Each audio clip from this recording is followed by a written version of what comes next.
అండి అందరికీ good morning. నిన్న జరిగిన టెట్ ఎగ్జామ్లో మన భాషా శిక్షణకు సంబంధించి 12 క్వశ్చన్స్ ఇవ్వడం జరిగిందమ్మా. ఈ 12 క్వశ్చన్స్ ఏ విధంగా ఉన్నాయి, ఏ లెసన్ నుండి ఇచ్చాడు, దాని తాలూకా కరెక్ట్ ఆన్సర్ ఏంటి అనేది ఒకసారి విశ్లేషణ చేద్దామమ్మా. మనకి ఇక్కడ 12 క్వశ్చన్స్ రాయడం జరిగింది. మరి ఒక్కొక్క దాన్ని ఎక్స్ప్లెయిన్ చేసుకుంటూ వెళ్దాం. మరి మొట్టమొదటి ప్రశ్న ఏంటంటే భాషా స్వరూప్ అనే లెసన్లో ఇచ్చాడమ్మా. भाषा की विभिन्न शैलियों बहुविधि अर्थ को प्रकट करता है या किसका कथन है అంటే వామదేవ్ గౌతమ్.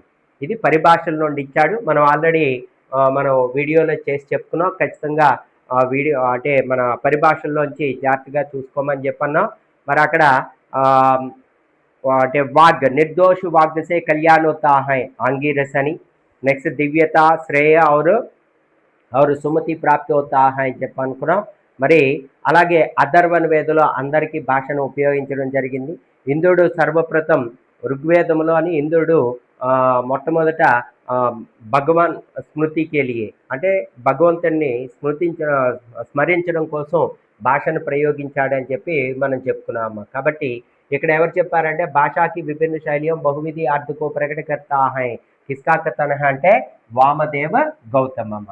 నెక్స్ట్ उच्चारण की जीभ का स्थान के आधार पर उच्चारण చేసేటప్పుడు जीभ के स्थान के आधार पर మరి అది అగ్ర ఏ భాగము కితనా అంటే కౌన్సా భాగ్ ఉఠతా హై అంటే జీబ్ తాలూకా ఏ భాగం పైకి లేస్తుంది అనే దాన్ని బట్టి అగ్ర మధ్య పచ్చ అని మనం ఒక బొమ్మ వేసి చెప్పండి ఈజీగా.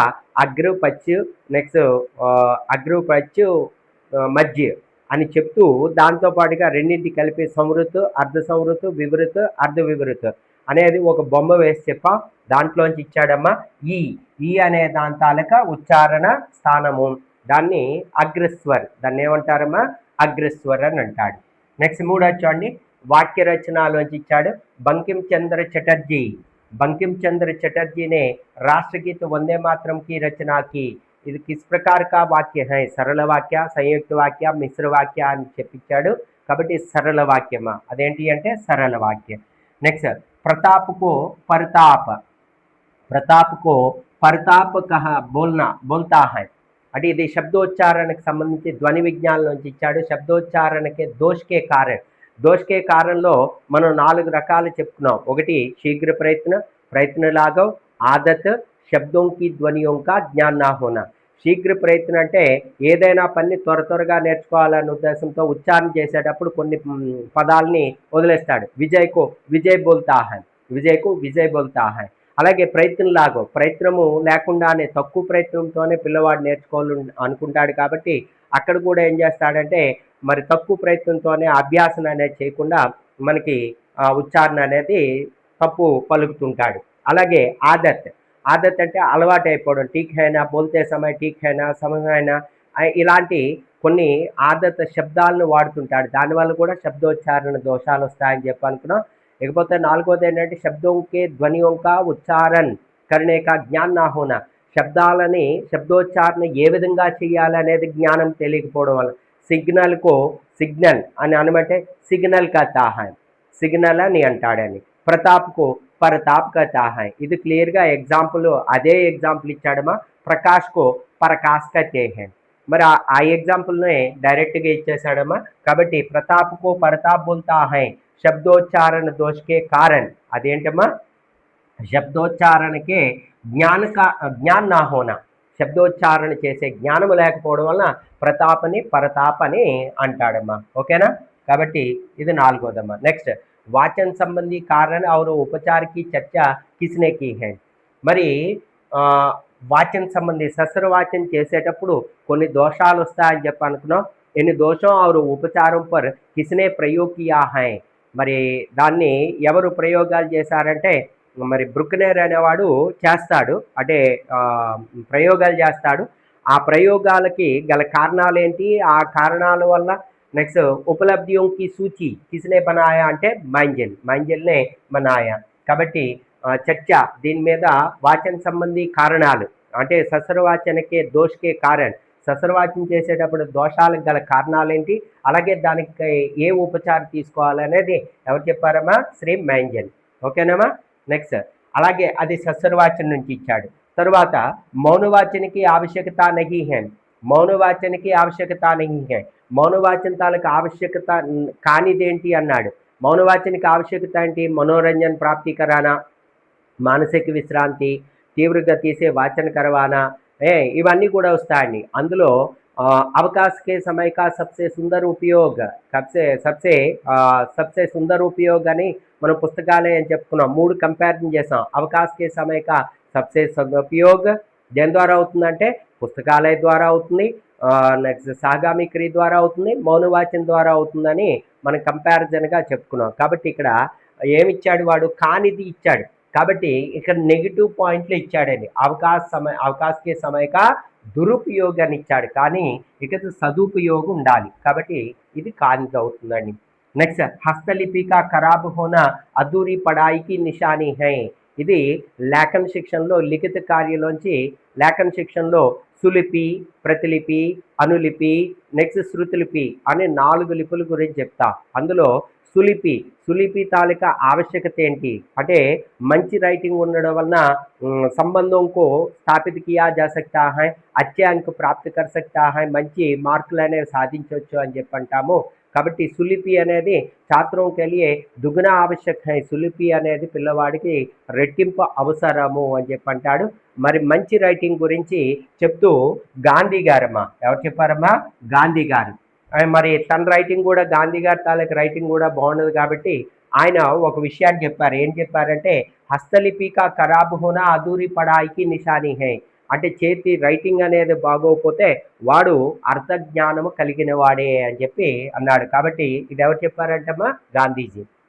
నెక్స్ట్ अर्जित ज्ञान को సదృఢీకరణ और నవీన పరిస్థితిयों में प्रयोग करना. ఇక్కడ సదృఢీకరణ అన్నాడు అనుకోండి. సదృఢీకరణ और నవీన పరిస్థితిयों में अर्जित ज्ञान ఆల్రెడీ పొందినటువంటి జ్ఞానాన్ని మరి సదృఢీకరణ స్థాయి బనానే के लिए మనం చెప్పుకున్నాం. లిఖిత కార్య చెప్పేటప్పుడు కక్షా కార్య, గృహ కార్య ఈ రెండింటి తాలూకా సమానత అనే చెప్పేటప్పుడు दोनों कार्यों के द्वारा कक्षा कार्य और गृह कार्य के द्वारा अर्जित ज्ञान को సదృఢీకరణ बनाया जा सकता है అని చెప్పనుకున్నామా. కాబట్టి ఇది సదృఢీకరణ అని అన్నా అంటే అది ఖచ్చితంగా గృహ కార్య లేదా కక్షా కార్య అవుతుంది. కాబట్టి నవీన పరిస్థితి ఆ పొందినటువంటి జ్ఞానాన్ని కొత్త పరిస్థితుల్లో ఉపయోగించడం అనేది దేని తాలూకు ఉద్దేశం అంటే గృహ కార్యకే ద్వారా అని చెప్పంటామా. నెక్స్ట్ शिक्षण महावाक्यों को सर्वप्रथम किसने बताया. అంటే శిక్షణ సూత్రాలండి. కక్షాధ్యాపన సిద్ధాంతంతో పాటుగా శిక్షణ సూత్రం को सर्वप्रथम संग्रह करने का श्रेय किसे मिलता है అంటే హర్బర్ట్ స్పెన్సర్ అమ్మ. కాబట్టి శిక్షణ సూత్రన్న శిక్షణ మహావాక్యన్న ఇదేనమ్మా. సర్వప్రథం కిస్నే బతాయా ఎవరమ్మా? Herbert Spencer. నెక్స్ట్ छात्रों से उदाहरणों से नियम निकलवाना. పిల్లల ద్వారా పిల్లడే స్వయం ఉదాహరణం से నియమ నికల్వానా. పిల్లవాడితో స్వయంగా ఉదాహరణలు చెప్పించడం, దాన్ని ఆధారంగా చేసుకొని నియమ నికల్వానా అనేది ఆగమన్ పద్ధతమ్మా. ఆగమన్ పద్ధతి. నెక్స్ట్ అక్షర విన్యాస్ కే అభ్యాస్ కా అచ్చా సాధన్ క్యా హై. ఇక్కడ చూడండి, అక్షర విన్యాస్ కే అభ్యాస్ కా అచ్చా సాధన్ క్యా హై అని అంటున్నాడు. సబ్సే అచ్చా సాధన్. అయితే ఇక్కడ చిన్న ట్విస్ట్ ఉందండి. మరి అక్షర విన్యాస్ కే అభ్యాస్ కా సబ్సే అచ్చా సాధన్ అన్నాడంటే శబ్దోంకో బార్ బార్ దొహరానా. పిల్లలకి ఒక అక్షర విన్యాస సంబంధి దోషాలు చేసేటప్పుడు వాటిని నిరాకరణ చేయడానికి కొన్ని విధులను ఉపయోగిస్తా అంటే అవి ఏంటి అంటే ఒకటి స్వయం సంశోధన చేయిస్తాము. అంటే పిల్లవాడు ఎక్కడ తప్పు రాశాడో అంటే తప్పులు రాసేటప్పుడు ఆ తప్పుని వాడంతటి వాడే కరెక్షన్ చేసుకున్నట్టు చేస్తాం. రెండోది ఏంటంటే శుద్ధ ఉచ్చారణక అభ్యాస్. రెండోది. నెక్స్ట్ అలాగే సులేఖక అభ్యాస్, బాగా రాయడం అనేది అలవాటు చేస్తాం. నెక్స్ట్ వ్యాకరణ నియమం కా అభ్యాస్, వ్యాకరణ నియమాల్ని మనం చెప్పడం జ్ఞాన కరాతే హై. నెక్స్ట్ అలాగే శారీరక దోషం కా ఉపచార్. ఏమైనా అంటే శారీరక దోషాలు ఉన్నాయనుకోండి, అప్పుడు కూడా అంటే కళ్ళు కనిపించకపోవడం కానీ, చేతితో రాయలేకపోవడం కానీ ఇలాంటివి ఏమైనా ఉన్నాయనుకోండి, వాటన్నిటినీ కూడా ఉపచారం చేయడం అనేది జరుగుతుంది. అధ్యాపకే ద్వారా సంశోధన. ఫస్ట్దేమో స్వయం సంశోధన, పిల్లవాడే వాడంతటి వాడు కరెక్షన్ చేసుకుంటాడు. నెక్స్ట్ అలాగే ఇక్కడ ఏంటంటే అధ్యాపక के ద్వారా సంశోధన అంటే టీచరే స్వయంగా సంశోధన చేసి ఏదైతే తప్పు రాశాడో దాన్ని రౌండప్ చేసి అక్కడ రాస్తాడని కరెక్ట్గా రాస్తాడు. అది మరి అధ్యాపక के ద్వారా సంశోధన. తర్వాత అక్షర విన్యాస్ కా అభ్యాస్ ఇక్కడ ఇచ్చాడని. अक्षर विन्यास का अभ्यास, अक्षर विन्यास के अभ्यास का सबसे अच्छा साधन क्या है? सबसे अच्छा साधन है शब्दों को बार बार दोहराना. పదాలని మళ్ళీ మళ్ళీ మనం ప్రాక్టీస్ చేయించడం అనేది సబ్సే అచ్చా సాధన హై అని చెప్పంటాం. ఆ తర్వాత 8వది కేల్విధి అండి. ఆటలు ఆడించడం, అంత్యాక్షరాలు ఆడించడం ఇలాంటివన్నీ కూడా కేల్విధి అక్కడ కూడా వస్తుందండి. అది వస్తుందండి. అంటే అక్షర విన్యాస సంబంధిత దోషంకు నిరాకరణ కర్నేకి విధియం. ఆ విధులన్నీ కూడా ఇప్పుడు మనం చెప్పుకున్నాం. అలాగే శబ్ద సూచి అంటే ఒక పదాలని పట్టిక తయారు చేయడం, పదాలన్నీ కూడా బోర్డు మీద రాసి పిల్లవాడితో దాన్ని అభ్యాసం చేయించడం, శబ్ద సూచి అనేది తయారు చేయడం. ఇవన్నీ కూడా ఏంటంటే అక్షర విన్యాసకే దోషంకు నిరాకరణ కర్నేకి విధియం. అందులో మొట్టమొదటి సబ్సే అచ్చా సాధన క్యా హై, అన్నింటిలో సాధనం అంటే అన్నిటికన్నా सबसे महत्वपूर्ण साधन లేదా सबसे अच्छा साधन क्या అంటే శబ్దం को बार बार दोहराना. ఓకేనా. తర్వాత లాస్ట్ వన్ కిండర్ గార్డెన్, దాన్నే బాలోద్యాన పద్ధతి అని చెప్పంటాం. కిండర్ గార్డెన్ పద్ధతికి లేదా బాలోద్యాన పద్ధతికి ప్రతిపాదన కిస్నికి అంటేనే జన్మదాత కౌన్ అంటే ఫ్రోబెల్ అండి. ఫ్రోబెల్. మరి ఈ పద్ధతిలో ఫ్రోబెల్ ముఖ్యంగా 2 సాధనాలని 2 ఉపకరణాలని ఉపయోగిస్తాడు. బాలోద్యాన పద్ధతిలోని ఫ్రోబెల్ దేనికి ప్రాధాన్యత ఇచ్చాడు? కేలోంకు. ఆ కేల్ అనేవి 2 రకాలుగా ఉంటాయి. ప్రథమ సమూహ కేల్, దూసరే సమూహ కేల్ అని 2 రకాలు చెప్పంటాడు. प्रथम समूह खेलों के लिए किसी प्रकार के उपकरणों की आवश्यकता नहीं होता है. दूसरे समूह खेलों के लिए कुछ उपकरणों की आवश्यकता होती है. రెండో సమూహ కేల్కి కొన్ని ఉపకరణాలు అవసరం. ఆ ఉపకరణాలని 2 రకాలుగా చెప్పాడు. అవి ఏంటి అంటే ఉపహార్ తథా వ్యాపార అన్నాడు. ఉపహార్ తథా వ్యాపార అని చెప్పన్నాడు. మరి ఉపహార్ తథా వ్యాపారకే సాత్ సాత్ ఉపహార్ తథా వ్యాపారతో పాటుగా అన్య 2 సాధనంకు అపనాతే హై, మరి 2 సాధనాలను ఉపయోగిస్తాడు అన్నా. అవి ఏంటి అంటే గీత్ ఔర్ కథా కహానీ, గీత్ ఔర్ కథా కహానీ అని అన్నాడు. కాబట్టి గీతులు ఉపయోగిస్తారు, మరి అలాగే కథా కహాని అనేది ఉపయోగిస్తాడమ్మా.